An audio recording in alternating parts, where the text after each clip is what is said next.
I've been hearing a lot of people lately point out that the younger generation is less woke than ever. And I think a big reason for this is that younger generations are often a reaction to the previous ones. This phenomenon is often referred to as a generational pendulum, where one generation reacts against the excesses, the failures, or the values of the previous one. I remember my dad explaining to me that a lot of children of the 1960s hippies and left-leaning boomers came of age during the 1980s, which was a period marked by a rise in conservative politics, think Ronald Reagan, consumerism, and a renewed emphasis and appreciation for traditional values.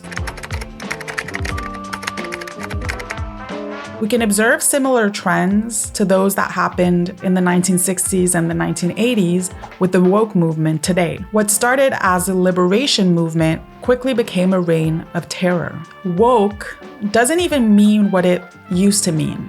The OG woke are nothing like the woke warriors of today.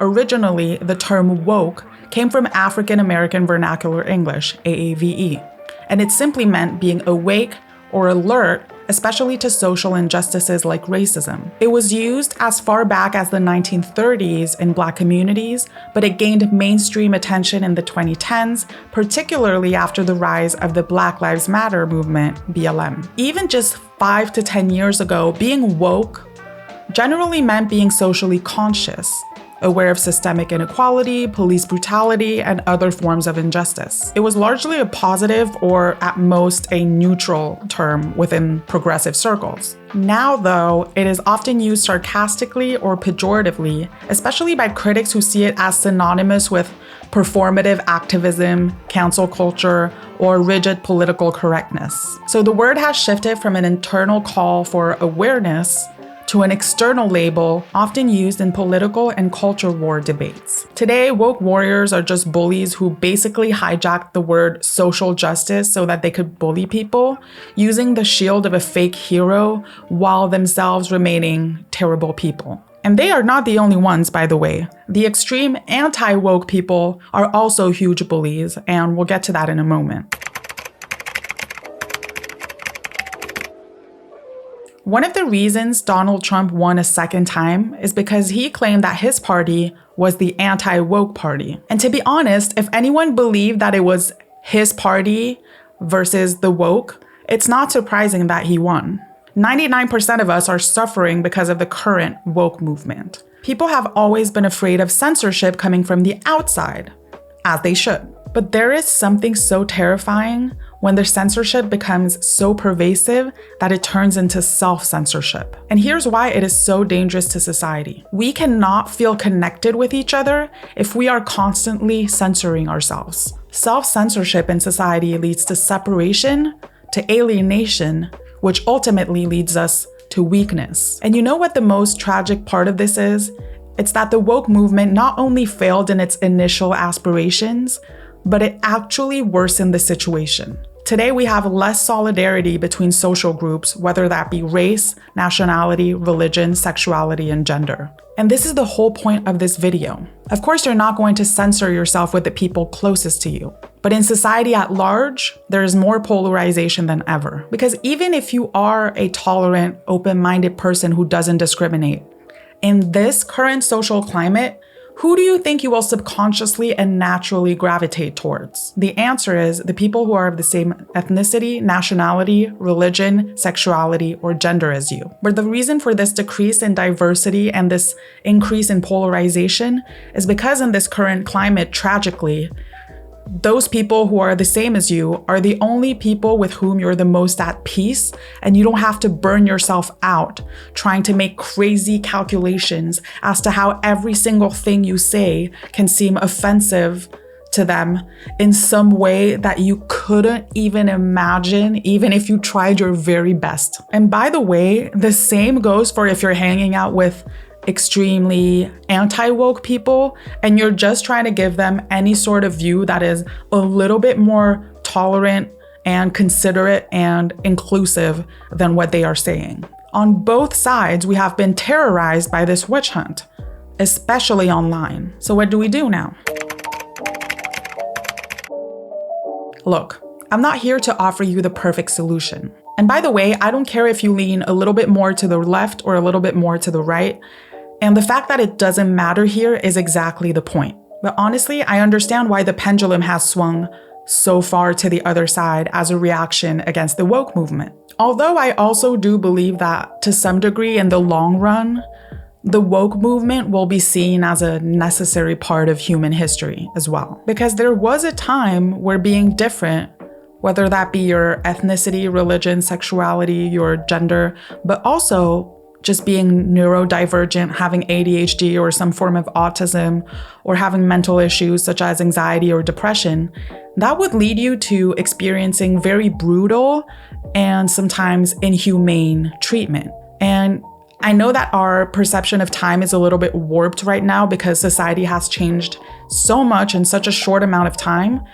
But the time where people were treated like this wasn't very long ago at all. So yeah, the woke movement didn't just appear out of thin air for nothing, but it has gone too far, way too far. What I do hope is that after having swung to both extremes, it's gonna settle somewhere in the middle, somewhere where we can all live together with our differences, and especially somewhere where we can go back to being able to agree to disagree. Because yes, people used to not agree on many things and still be able to live with each other.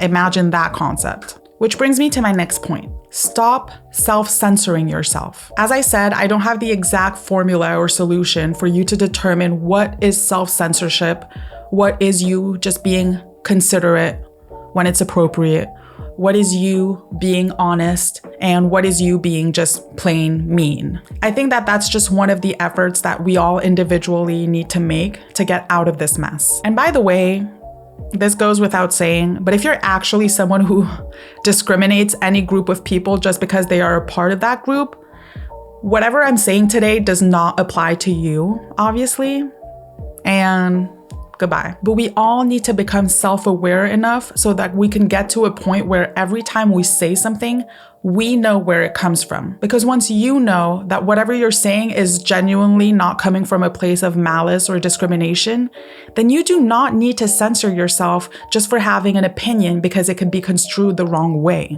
Because sadly, especially today, whatever you say can be construed the wrong way by someone, and it probably will. You gotta accept that and grow thicker skin. That's just the world we live in. There is something very important to realize and remember as we discuss all of this. That is that, contrary to what we are made to believe, we are the majority. And by we, I mean people in the middle, the center. People who wish we could all live together with all of our different experiences, all of our different characteristics, all of our different opinions. People who equally dislike the super woke and the super anti-woke alike. The thing is, by virtue of the fact that we are moderate by nature, we become a silent majority, but don't be fooled because we are a majority nonetheless. We just don't feel that way because what goes viral every time are the extreme views, which makes us believe that we live in this black and white world, when in fact, at least 80% of us are gray. Another crucial thing to understand is that even if they sit at polar opposites, both the woke and the anti-woke need each other. Paradoxically, they are much closer to each other than they are to anyone in the middle. They literally need each other to live. Because if one ceases to exist, the other dies. Their entire existence is based on fighting this big enemy that is the other extreme. I know it often feels like there's not much that we can do individually, but there is. And that starts with overcoming the fear of getting your words turned against you and actively quitting the habit of self-censoring. Don't hesitate to go out and start conversations and talk to people who are from any different category than you. No matter what is said about how different you guys are, and just be yourself. You'd be surprised because people are in general a lot nicer and more similar to you and less scary than whatever you had imagined and built up in your head. Especially if you don't give off this terrified energy when you talk to them, because nobody wants to feel like the person who's talking to them is scared of them. That just doesn't make for a good conversation, and it kind of prevents you from building any type of real connection. It's super uncomfortable for both parties. You know where your heart is, and that's all that matters, and no one can change that from you. Who cares if some people are gonna call you woke or some people are gonna call you a bigot, if you know that it's bullshit? Honestly, that's no different from being called a kangaroo. You just know that's not true. The less we censor ourselves, the more comfortable we will be just sparking conversation and hanging out with diverse groups of people, and the more we can go back to a more normal state where those bullies on the left and the right will lose their power. And this also goes without saying, but I'm not talking about stopping self-censorship for the sake of saying wildly inappropriate or hurtful things, okay? Nobody likes the person who's mean and then justifies it by saying that they're just too real or brutally honest. But the biggest issue with self-censorship is that it is tiring and it is led by fear, which will lead you to naturally and even subconsciously sometimes avoid certain types of people just so you don't have to deal with those uncomfortable, draining feelings, which defeats the whole fucking purpose of wanting to be extra mindful, you know? Despite your heart being in the right place, the other becomes scarier for no good reason when you do that. I am convinced that one of the reasons why comedians really rose to fame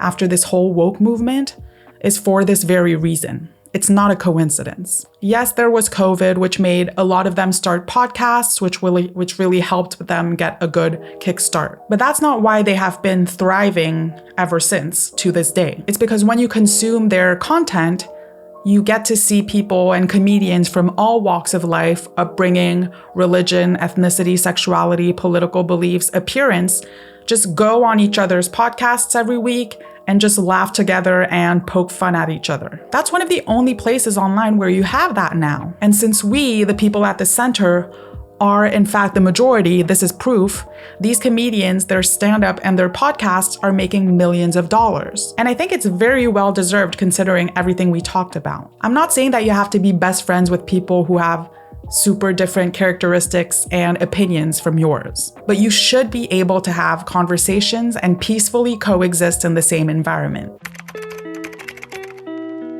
If I had to summarize all of this, I would say really try to be yourself with everyone, even if at times it creates uncomfortable moments or disagreements. As long as you know where your heart is and you stay authentic, that will enable you to connect with people from all walks of life. If we all do that, we can decrease separation and increase solidarity, which is the only way we'll have a fighting chance to overcome our world's biggest obstacles. And I think we could all need some more solidarity, because deep down, we are all a lot more similar than all those differences that we love to accentuate. And if you ever feel uncomfortable about the non-censoring thing, just remember that it's for the greater good, because being too considerate and woke and self-censoring is objectively hurting us socially. Because when people are getting offended for the smallest things, the people facing real discrimination cannot do proper justice. They become victims of the boy who cried wolf effect. Similarly, because people are getting offended by everything and anything these days,